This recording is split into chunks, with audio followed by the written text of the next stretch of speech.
Alex. This is a really weird movie to come back on our after a long time away from Film Illiterates. So I don't know. It's just like I don't know if people are gonna take this, but I mean, I don't know, Joe. I think it'll all be fine.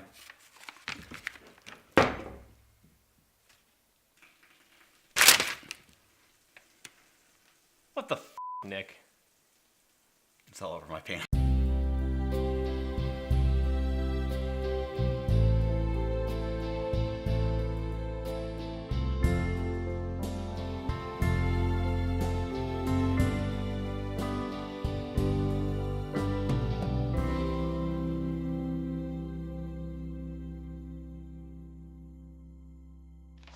Party of the first part gives the party of the second part and his associates full power to do with him at their pleasure, to rule, to send, to fetch, or carry him or his, be it either body, soul, flesh, blood, or goods.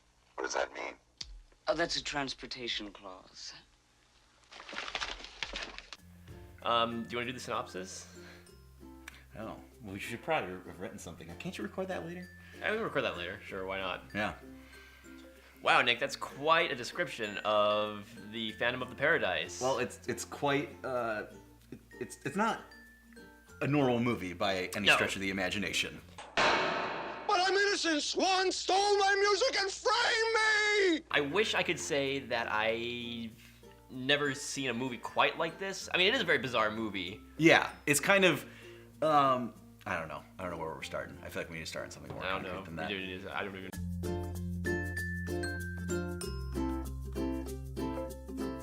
Brian De Palma. Yes. Director of Untouchables. Yes. Carrie. Yes. Mission Impossible. Yeah. I That's think pretty much, if you know Brian, even if you don't know who Brian De Palma is. Yeah. You know those movies. Exactly. But he's probably more known for his thrillers. So you've got Blowout, Dress to Kill, Sisters, Body Double, stuff like that. But what people kind of tend to forget is that Brian De Palma very early in his career started with comedy. In fact, quite a few of them starred Robert De Niro, of all people. And it was kind of this offbeat, early 60s kind of revolutionary. It was all kind of protest stuff involved with either Vietnam or the civil rights movement and stuff. So there's a lot of weird vibes going on in that stuff. But it's still kind of funny if you can get on its wavelength. And we're just taking this ad and showing it the way it is. And we put black guy in there with a rifle because he's going to fight, man. We're going to have a war right here. This does not strike me as a Brian De Palma movie at first, not being terribly familiar with a lot of his earlier stuff, because I associate him, with a lot of thrillers and action films, and kind of more serious stuff with a touch of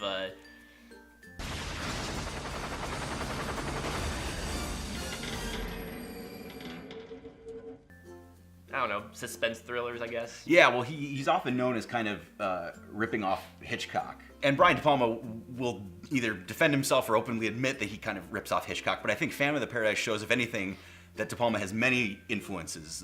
The story, I mean, obviously, you look at the title, Phantom of the Paradise, and it's, Phantom of the Opera. Yeah.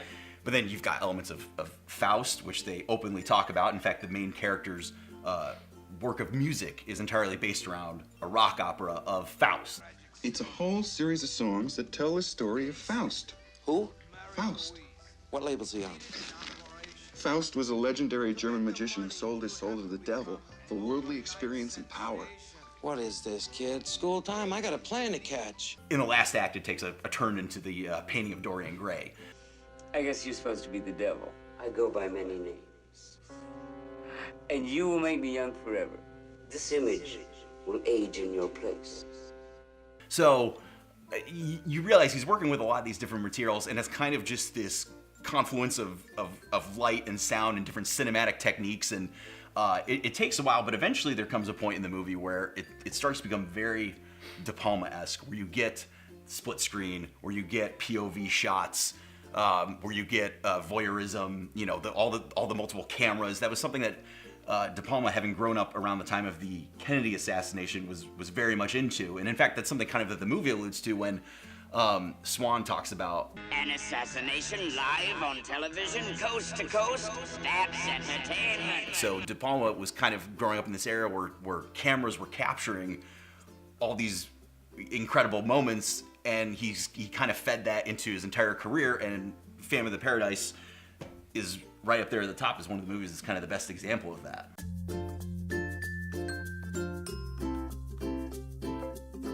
One of the interesting things about this movie in terms of where De Palma was at the time is that it was very early in his career. He did a movie called How to Get Your Rabbit, which is his first studio movie, and kind of at the time when like Scorsese and Spielberg and all those guys were just coming up. Brian De Palma was kind of one of the first guys to get a studio gig. Mm-hmm. And you know, he gets on the movie and clashes with the lead actor and gets thrown out of the editing room, and kind of it sours him on the whole experience. And so he kind of takes all that and puts it into the script for Phantom of the Paradise, which is very much about someone who wants to do something pure with their art, and then watches as someone above them, who they need in order to get this out in the world, takes it and kind of perverts it and distorts it. And it's interesting how De Palma does that throughout the course of the movie. You see the scene early on with Winslow playing at the piano, and he's singing the song, and particularly there's the line, I was not myself last night in the and you realize later that line kind of pops up in a couple of the other versions of the song, and eventually distorts into like a Beach Boys song. I was not myself last night, lost the fight. It's just kind of interesting to see how something so pure can wind up as commercial and soulless and whatnot. Faust was a legendary German magician who sold his soul to the devil for worldly experience and power. The scope of this cantata is 200 or 300 pages long, and I haven't finished yet. Very early on, we established that Swan is in love with, what's his name, Winslow Finch? Winslow Leach. Winslow Leach. Winslow Leach. Winslow Leach. Winslow Leach's music. Yes. He loves it, finds it to be genius, but he keeps on bastardizing it and doing things to talent, not just Winslow, but to Phoenix. Yep. I think he makes a comment at one point about... She's perfect, but you know how I abhor perfection in anyone but myself? It's just interesting to me how he finds perfection. Yeah. And then he kind of just wants to do his own thing to it that ruins it. Yeah, and even at a certain point, he's almost just using it as a means to find other talent. Like when he's talking to Beef, and he's like, I can work with that. But then he basically tells Beef, all right, we'll lower it an octave and change the line. And then he's like, actually just make it however you want. And then Beef kind of takes that to be like, doesn't that kind of change the whole thing? You heard what he said, make it yours. As long as it sounds good, nobody's gonna care what it's about. Which ends disastrously for him. You kind of get this idea of where you think it's going to go with Winslow wanting to take down Swan and Death Records. By the way, that is like the best name. Can I actually say, so initially it was not meant to be Death Records. Oh, really? It was meant to be Swan Records. At the time that they were making the movie, Swan Records was the label that Led Zeppelin was on. And so the people behind Led Zeppelin threatened to sue the movie. They actually filmed the movie with the Swan label. So really? So if you actually look, there's really poor early Photoshop imposing Death Records over Swan Records. Particularly, I think the worst scene is when Swan has the press conference where he introduces Beef. It's really bad. Like once you see it, you can't unsee it. So yeah, so that's why it's Death Records and not Swan Records. So it pays to steal is what you're saying. Basically. Yeah. What was the point you were trying to make? I don't remember.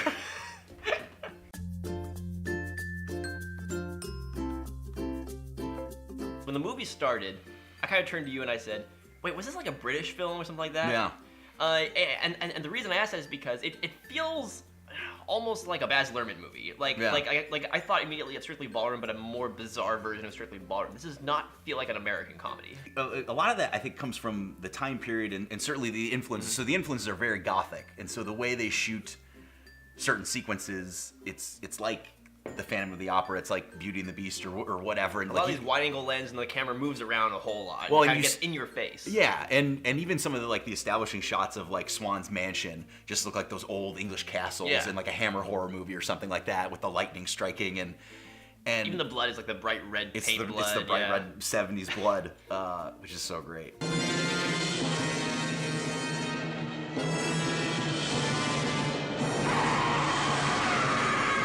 There have been 70s comedies that have been a little more normal. I'm thinking of like Alan Arkin stuff. I mean, Alan Arkin Oh, stuff like is In-Laws or something. Yeah, In-Laws or something like that. They're grounded in a way where you watch that and you don't think, oh, that's a weird movie. Whereas with this one, they go so over the top and throws the style in your face, and you can't escape it the whole movie. Although I do think it owes a lot to, like you're saying, you know those Hammer horror films and genre pictures. If you look, even in the casting of Winslow, it's William Finley, who Brian De Palma worked with numerous times over his career. But they actually went to the same school together, I believe, and so De Palma would use him in some of his short films. And I think one of his first short films was this thing called Watton's Wake, and in that, Finley plays a deformed character. And so it's almost like they've always had this kind of, that's always kind of been their level, is to play things at that height.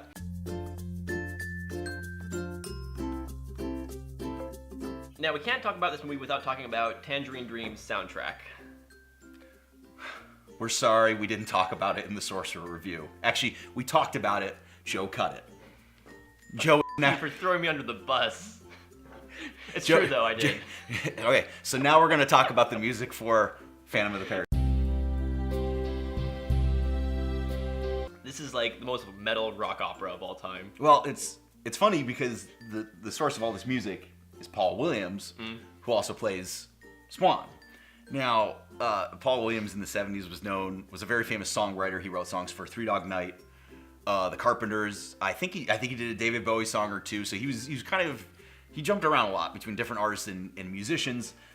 Probably most people will know him as the songwriter for the Muppet Movie and the Muppet Christmas Carol. In fact, Paul Williams is the author of The Rainbow Connection. So you can think, Rainbow Connection. Someday we'll find it, the Rainbow Connection. Get this out of here.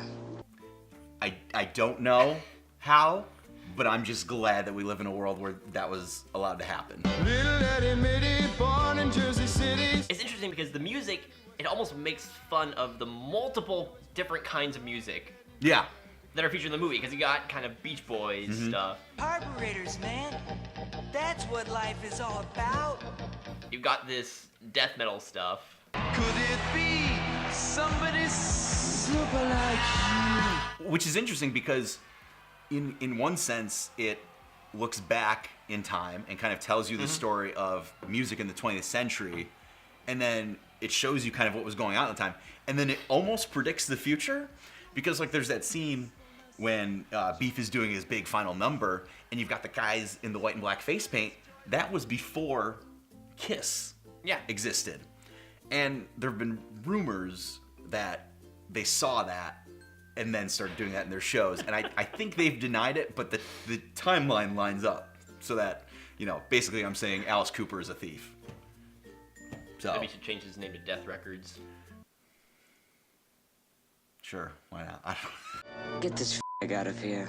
What I love about the music is that not only is it very comedic, kind of poking fun at these different styles of music, but they work as just great pieces of music on their own. I can listen to the soundtrack just on a loop all day long. Yeah, and the great thing is you can almost take the different songs and the different genres they belong to and take them out of the soundtrack and then put them in a playlist of songs that they're like. And I think most people, when they hear them, would not know the difference. They wouldn't think, oh, this is a parody of a Beach Boys song, or this is a parody of a country western song or something.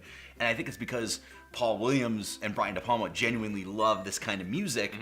And so in poking fun at it, they almost just kind of wind up doing the real thing in a way.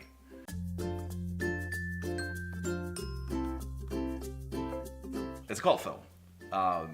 It actually did not do well when it came out, but I mean, thanks to filmmakers like Quentin Tarantino, Edgar Wright, Guillermo del Toro, Noah Baumbach, those are guys who, I don't know if they saw the movie when it came out in theaters or saw it on TV or something like that, but they've kind of been champions of this movie to where it's kind of gotten a second life on DVD and Blu-ray. But there's a great release from Shout Factory, that's got tons of material in there that a movie that failed when it came out shouldn't have. But because there is all this love for it and it's kind of built up a following and a reputation over the past 40 years, it's allowed to live again. And it isn't a movie for everyone. No. Either. No. It's very stylized in like this very kind of bizarre way. Yeah. Which is hilarious, but I think a lot of people would watch this not even realizing that it's supposed to be funny, or if it is, it's just not their brand of humor. Because I can see someone watching this just saying like, oh wow, this is just a terrible 70s movie. Yeah. And not getting what they're going for. Yeah, I think almost knowing... I think that's the important part about bringing up De Palma's comedy background is when you know that it allows you to laugh with the movie instead of at it. Never seen my music again. So Nick, you are addicted to this movie. You own the Blu-ray. I'm addicted to this movie. I own the Blu-ray. I actually spent all of last year watching all of De Palma's movies, and this one just stands out near the top for me. The only De Palma movie that could even best it is probably Blowout, which is a completely different kind of movie from this. But then again, what is like it, Yeah, I'm only having seen a small handful of Brian De Palma movies. The funny thing is that this would be my favorite, but Blowout is such a perfect movie. So basically, this is a review for you to watch Blowout.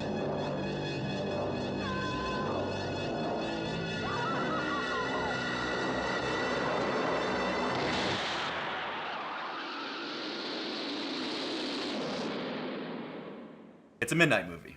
Yeah, that's probably the easiest way. It's unlike anything else in his filmography from what I've seen. Yeah. It's absolutely highly recommend it. It is very bizarre, and if you don't like kind of, I guess Australian humor, it's not an Australian film, but if you don't like stuff like Strictly Ballroom, you're definitely not going to like this, because this is like that kind of humor taken above and beyond anything. I don't even know where I'm going with this. I don't know either. It's a good movie, but research it before you watch it, because it's not for everyone, but it's great. It's rated PG. It's rated... I love that we live in a world where this is rated PG, and Up is rated PG. Because they're like totally the same movie. Weird semi-orgies, kind of? What? It wasn't really an orgy, just like... In Up? Oh, do we have to do the post thing where we talk about videos? Well, I mean, I need something to play over that. So what do we do for that part? Is this literally... I'll probably just put what we're talking about right now over those end credits. So if I... Because, like, if I point there... No, that's, like, off the screen. That's off the screen? Like, down below is where the subscribe button is going to be. So right there, subscribe. Unless I change it around just for this episode, just to make you look like an idiot. Okay, right there is the Sorcerer video, because I'm in it. Sure, go ahead. And then, what's another video? What video needs more likes? If you look over there, it's our review of Zardoz. We got a reference in.